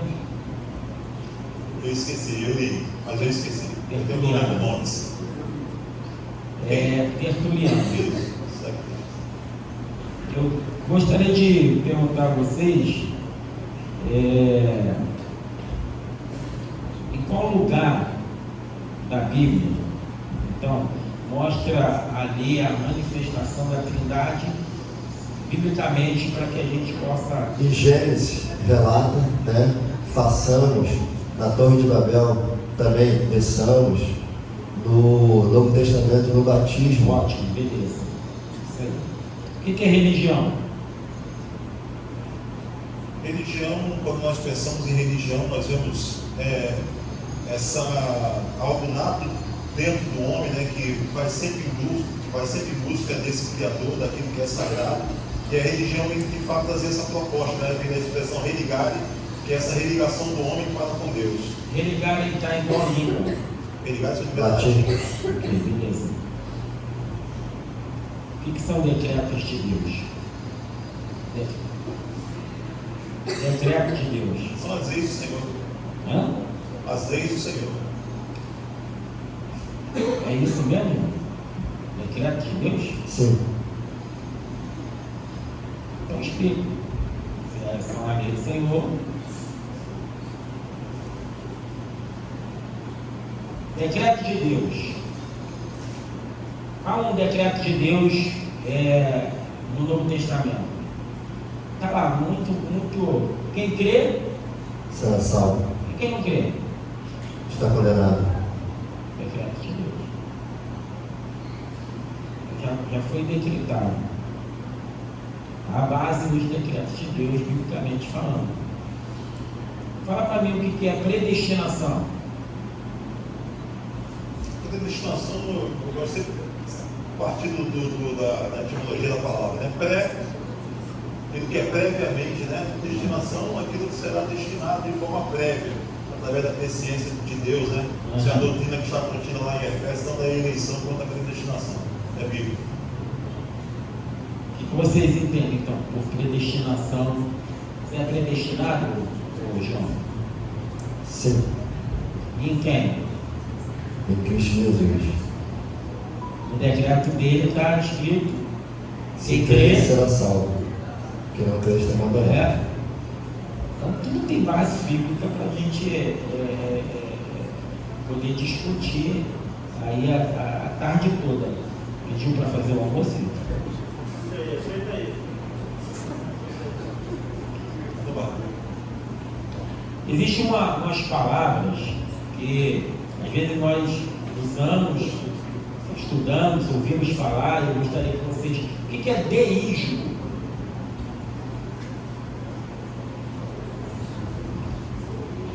Deísmo, politeísmo, tem tudo ismo aí. Ateísmo, ateísmo. Vamos para o mais fácil, então. Ateísmo é contrário ao que é teísmo, né? A crença em Deus. É aquele que não não acredita em Deus. não acredita no Deus. Tá. E o teísmo? O teísmo ela sustenta uma forma de pensamento de que Deus criou todas as coisas, que é contrário àquilo que nós pensamos, Deus criou, mas deixou toda a sua criação. Isso aí é o teísmo. Teísmo, Teísmo. Você perguntou o quê? Teísmo. Ateísmo. Ateísmo é. Deus cria, governa e sustenta. Ok, isso aí. Cristologia, fala um pouco sobre Cristo. Vamos passar um pouco essa matéria aí de teologia. Vamos falar sobre Cristo.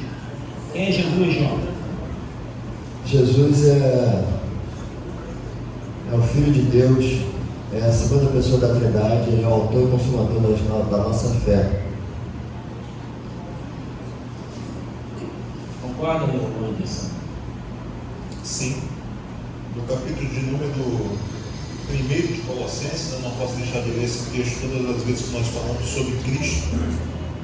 Versículo número 3 vai nos dizer que Cristo é ele que nos tirou do domínio das trevas e nos transportou para o reino do seu Filho amado, em que temos a redenção, né? Foi ele que morreu no nosso lugar, isto é, o perdão dos pecados. E aí ele vai começar a definição de Cristo. Ele é a imagem do Deus invisível, ele é o primogênito sobre toda a criação, porque nele foram criadas todas as coisas, nos céus e na terra, as visíveis e as invisíveis, sejam tronos, sejam dominações, sejam principados, sejam poderes, tudo foi criado por ele. Ele existe antes de todas as coisas e nele tudo subsiste, né? Todas as coisas que foram criadas nele, e sem ele nada do que foi feito poderia ter sido feito. Amém.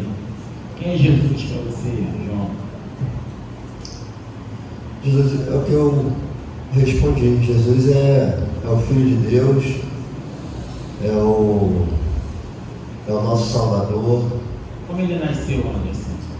Ele nasce de Maria, seu nascimento. Ele nasce de Maria, sua mãe. Beleza. Então Maria. Você quer todo o contexto? Tá. No plano salvífico de Deus, está lá em Lucas, capítulo de número. Eu nasci da dona Regina.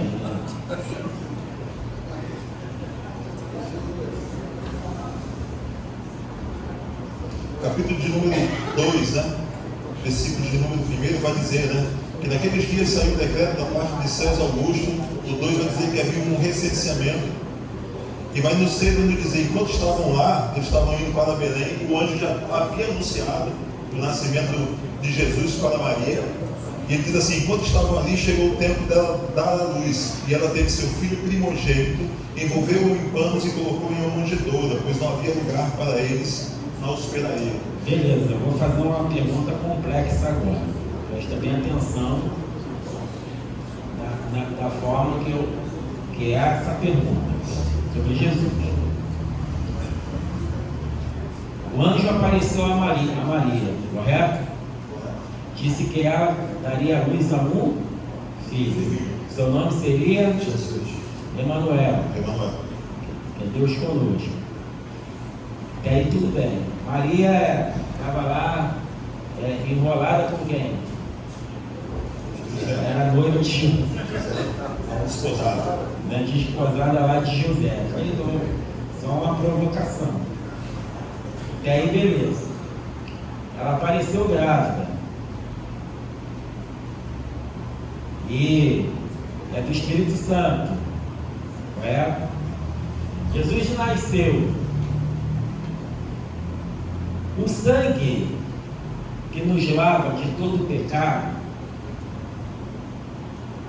embora Maria deu a luz a Jesus, o cordão umbilical era de quem? Estava ligado a quem? Maria. Maria. O sangue de Jesus tem um DNA de Maria. Qual é o sangue que... Fala, explica sobre essa questão aí do sangue. Sangue de Maria, DNA de Maria, tem alguma coisa a ver com a... Não, para que a gente possa chegar até aí, a gente vai precisar entender um pouco de união hipostática. Porque residia na pessoa de Cristo duas naturezas, a natureza humana e a natureza divina. A natureza divina é aquela que, pelos decretos de Deus, né, ele nasce de um ventre humano, mesmo sendo divino. O bebê que nasce, Lucas vai falar sobre isso, o bebê que nasce é colocado numa manjedoura, é um bebê como outro qualquer, é um homem. Mas esse homem é também Deus. Qual é a prova disso? É que os anjos dão glórias a Deus pelo seu nascimento. Então fala sobre, já que você entrou em união hipostática, onde está o registro mais contundente sobre a união hipostática do verbo? Texto bíblico. Filipenses 2. Isso mesmo. Pode ler.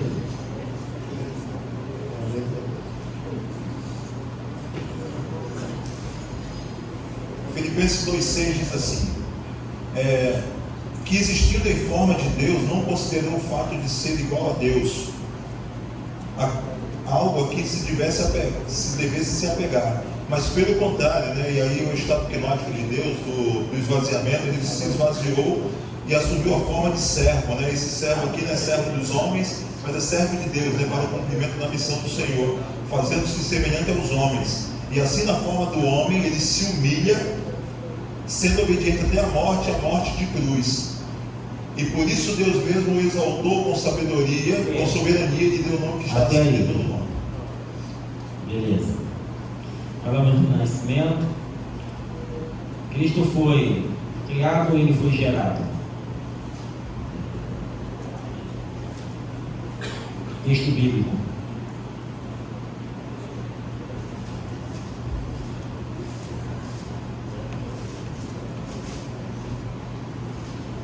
Primeiro eu respondo, criado ou gerado? Cristo é. O que a Bíblia fala? Ele é. Cristo é. Criado ou gerado? Ele foi gerado de Maria, mas ele é criado.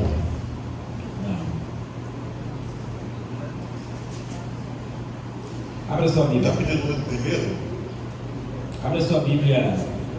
Você falou ele é, tem texto bíblico para isso. Então, João, capítulo 8, verso 58, Hebreus 1:5.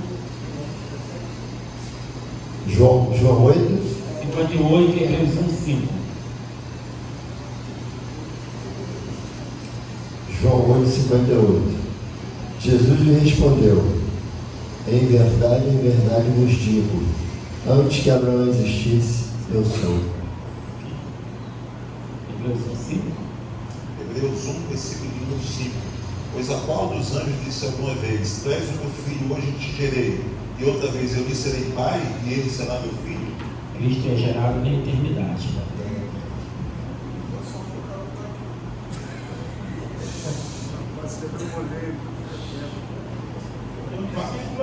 Fala um pouquinho sobre o que vocês entendem sobre a plenitude dos tempos. A plenitude dos tempos é um momento propício, Então, né? o que quer dizer assim? Jesus veio na plenitude. Isso é um tempo propício para que o advento do nascimento de Cristo e o plano de Deus se cumprisse na vida da humanidade, né? Tudo naquele momento estava de acordo com os planos de Deus, né? A cultura, os eventos sociais, os eventos religiosos, todas as coisas que estavam naquele momento, era um momento ideal, né? A plenitude significa um momento ideal para o advento do nascimento de Cristo e a conclusão do processo de salvação da vida do homem. Beleza, isso mesmo. Um bálsamo para vocês agora aí. Fala sobre os ofícios de Jesus. Quais são os ofícios de Jesus? Os ofícios de Jesus. Os 3 ofícios. Ok. Rei, profeta e sacerdote. Profeta e sacerdote e rei. Quer falar um pouquinho sobre eles, Lucas?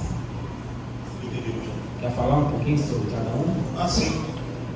Os ofícios de Cristo, né? Rei, sacerdote, profeta, porque ele é o rei, ele que governa todas as coisas. Ele vai dizer que quando ele olha para os céus, ele vê Cristo sentado à destra de Deus, né? Lá no capítulo número 4, se eu não me engano, no versículo número 10 do Apocalipse, vai dizer que os 24 anciãos jogam sobre os seus pés as suas coroas, né? Determinando que é ele que reina e que sempre reinou. Colossenses, o texto que nós vemos também, vai dizer que ele é o primogênito de todas as coisas, é ele que é o príncipe. Ele é sacerdote porque não há mais um sacerdócio, não existe mais um outro caminho para levar a Deus, mas é apenas Cristo, né? Eu queria ler um texto, Hebreus capítulo de número 10, é um texto que eu gosto quando eu falo sobre sacerdócio.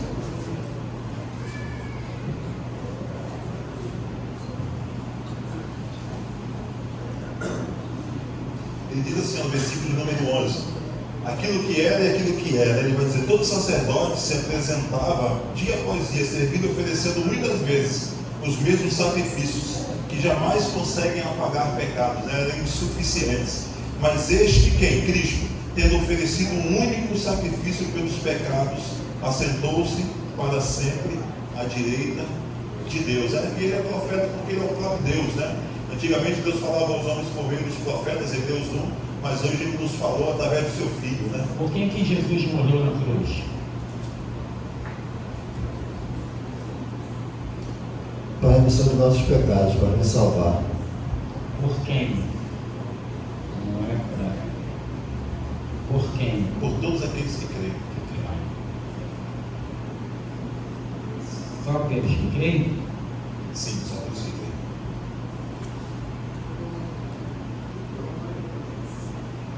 João 3,16 vai nos dizer que Deus amou o mundo, para que todo aquele que nele crê. Qual foi a forma dele amar o mundo? Por intermédio do seu Filho. Sim.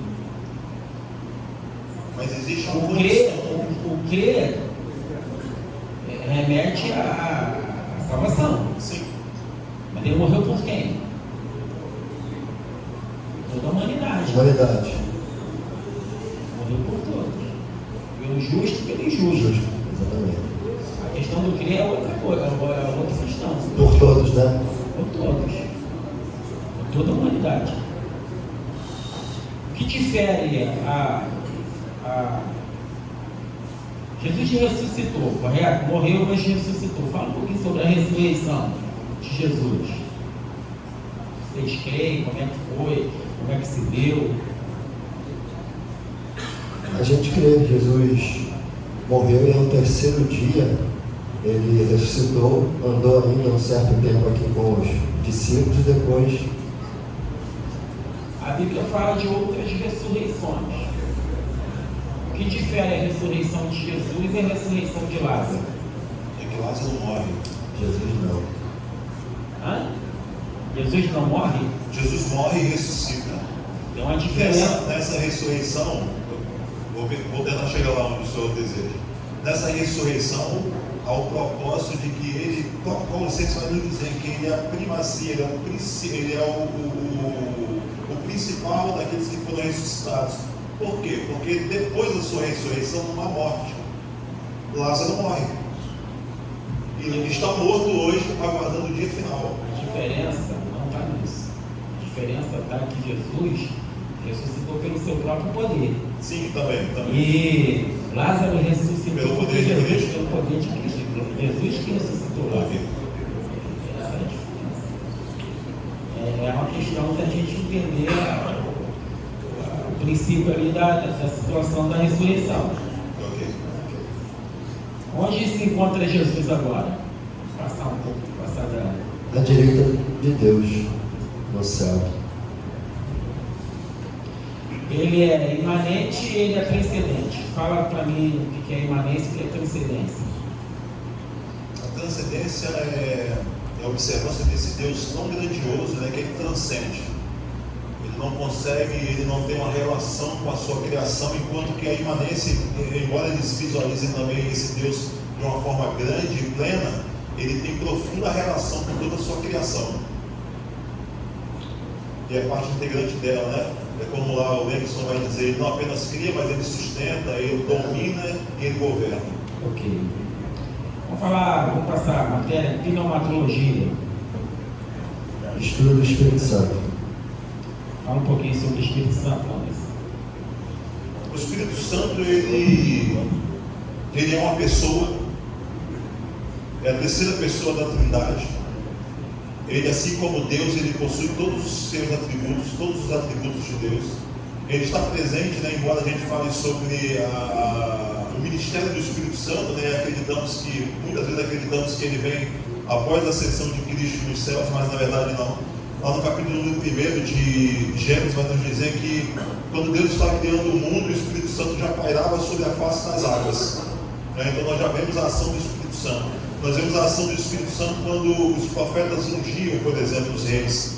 O Espírito Santo habitava naquele rei até que ele pudesse fazer, e se ele não fizesse a vontade de Deus, isso é uma forma distinta entre o Antigo e o Novo Testamento, que no Antigo Testamento o Espírito Santo habitava de forma temporária para o cumprimento de um propósito de Deus, enquanto que na vida do crente agora, quando nós somos selados, Efésios capítulo 1 vai nos dizer que ele nos sela com o Espírito da promessa. E nós fazemos agora, passamos a ser morada do Espírito Santo de Deus. Qual é o papel do Espírito Santo hoje na igreja? É trabalhar basicamente na comunhão da igreja. Só? Não, ele intercede por nós, com os inexprimíveis. Convence do pecado da justiça. Quais são os dons do Espírito? Vocês entendem por dom?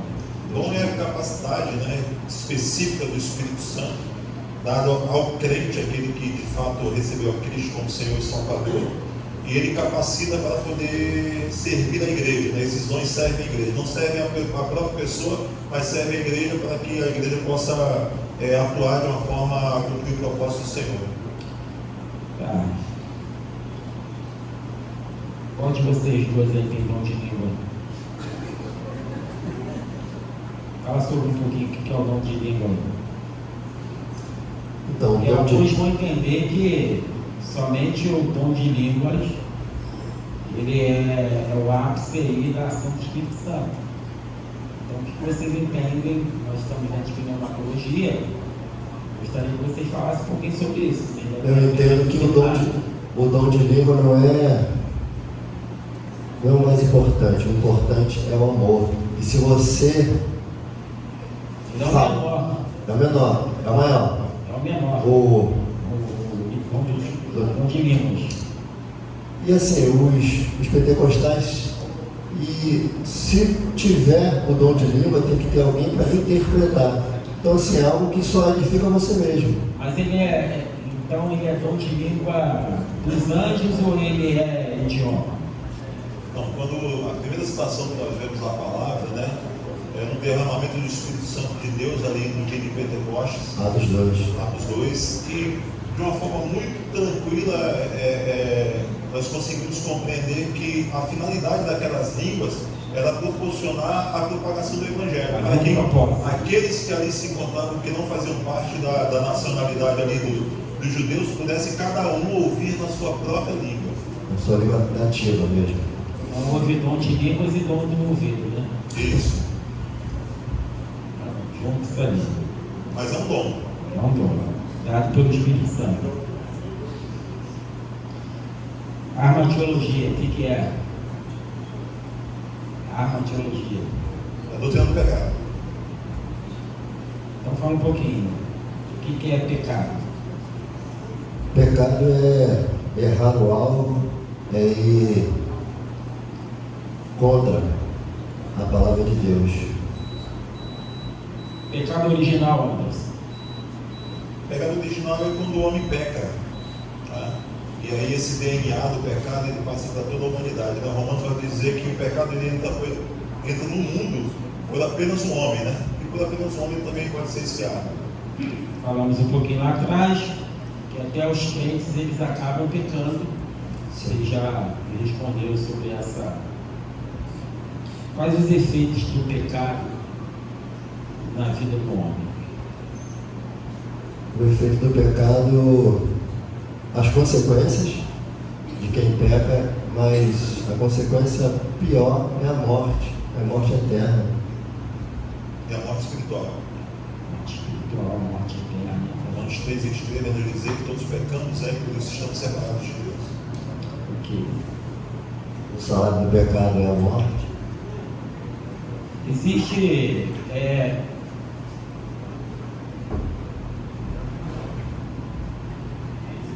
perdão para todos os pecados? Perdão para todos os pecados?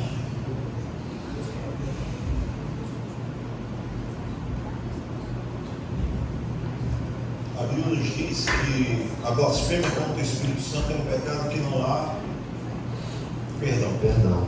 E o que é a blasfêmia contra o Espírito Santo? Vocês sabem dizer?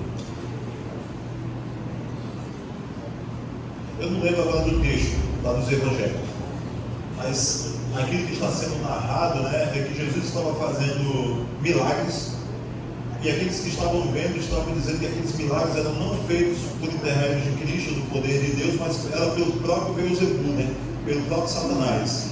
Então a blasfêmia, na verdade, é direcionar aquilo que não é de Deus, né? Atribuir a Satanás a obra do Espírito Santo. Mateus 12:31. Soteriologia, o que é? Doutrina da salvação.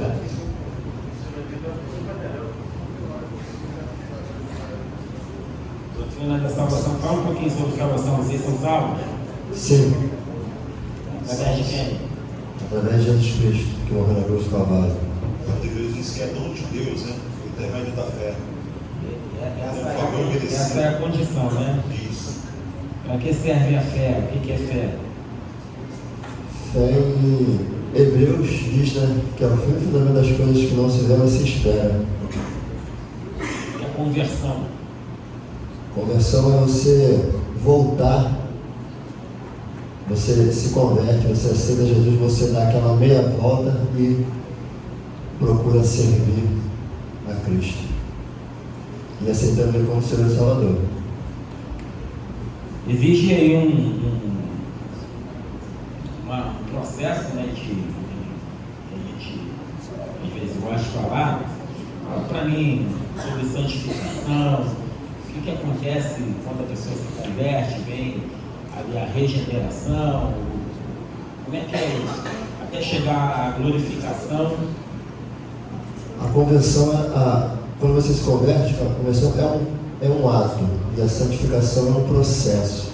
É a tua busca diariamente com a palavra de Deus. O que é regeneração? A regeneração é o ato da mudança, né, completa, né? A própria expressão regenerar é trazer vida àquilo que está morto, né? Isso, torna novo. Paulo vai falar sobre isso, né? Que é uma nova vida em Cristo. Qual o preço da salvação?